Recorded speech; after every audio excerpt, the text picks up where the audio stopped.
Bismillahirrahmanirrahim. Assalamualaikum warahmatullahi wabarakatuh. Halo, perkenalkan nama saya Nur Aini, NIM 192020179 dari Pendidikan Agama Islam kelas 6E. Nah, mengulas kembali mengenai dari sistem rekrutmen sumber daya manusia guru dan juga santri. Masuk ke dalam pendidikan, yang mana pendidikan ini merupakan wadah untuk meningkatkan sumber daya manusia yang berkualitas. Nah, untuk pengertian dari rekrutmen ini merupakan sebuah proses menarik orang-orang atau pelamar yang mempunyai minat dan kualifikasi yang tepat untuk mengisi posisi atau jabatan tertentu. Nah, kemudian ada menurut Faizal Rifai, yang mana dia menjelaskan bahwasanya rekrutmen pada hakikatnya merupakan proses menentukan dan menarik pelamar yang mampu untuk bekerja dalam suatu perusahaan. Nah, sistem rekrutmen ini merupakan komponen dan unsur yang saling berkaitan dan berhubungan untuk mendapatkan calon tenaga kerja baru atau peserta didik tahun ajaran yang baru. Nah, kalau misalnya berdasarkan dari tujuan rekrutmen ini, pada umumnya yaitu untuk menyiapkan sejumlah calon tenaga pendidik dan juga kependidikan yang berkualitas dan potensial bagi sekolah.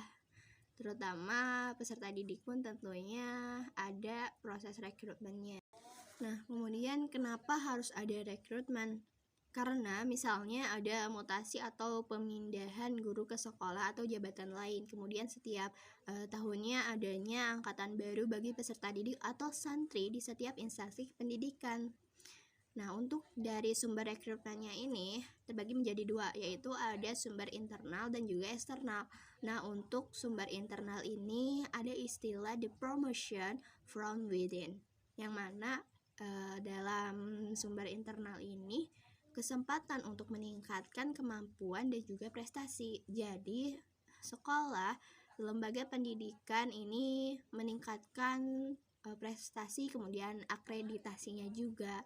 Jadi, orang-orang yang ada di sekitar maupun yang ada di luar kota dan lain sebagainya ini sangat tertarik untuk melanjutkan pendidikan di sekolah tersebut karena melihat image bahwa sekolah itu bagus sekali.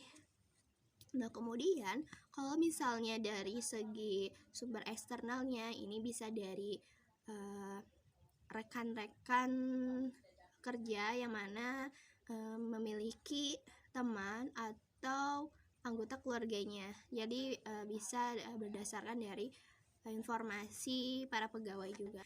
Nah, kebutuhan juga misalnya sekolah tersebut sedang membuka lowongan pekerjaan guru bahasa Indonesia. Nah, itu berdasarkan dari kebutuhan. Nah, kalau misalnya secara lembaga pendidikan juga ada hubungan keterkaitan. Misalnya kalau kita SMA-nya atau SMP-nya berada di sekolah tersebut, maka bisa saja gitu untuk melanjutkan ke jenjang selanjutnya berdasarkan di sekolah yang sama. Selanjutnya ada metode rekrutmen. Nah, metode rekrutmen ini juga terbagi menjadi dua, yaitu ada tertutup dan juga terbuka. Nah, kalau misalnya yang metode tertutup itu hanya untuk lingkungan sekitarnya saja. Jadi untuk pemberian informasinya hanya berada di lingkungan itu saja. Kemudian kalau misalnya terbuka ini lebih ke umum. Jadi mau dari lingkungan tersebut serta keluar dari kota tersebut, itu informasinya menyebar luas dan sangat merata. Kemudian kalau misalnya dari proses rekrutmen, nah untuk guru biasanya ada pembentukan panitia dulu, ya sama saja untuk santri pun. Kemudian ada pengkajian berbagai undang-undang. Kalau misalnya untuk guru ada peraturan pemerintahnya. Kemudian adanya persyaratan-persyaratan yang harus dipenuhi, kemudian jadwal untuk rekrutmennya serta fasilitas rekrutmennya.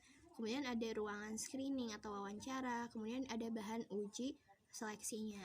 Nah, kemudian untuk sistem rekrutmen santri di Pondok Pesantren Al-Hikmah Bedono ini memenuhi persyaratan, kemudian syarat rekrutmennya berbagai elemen dan juga tahapan tes dan seleksi yang harus ditentukan dan ditempuh oleh para santri. Sekian yang dapat saya simpulkan dan saya sampaikan dari materi pada hari ini.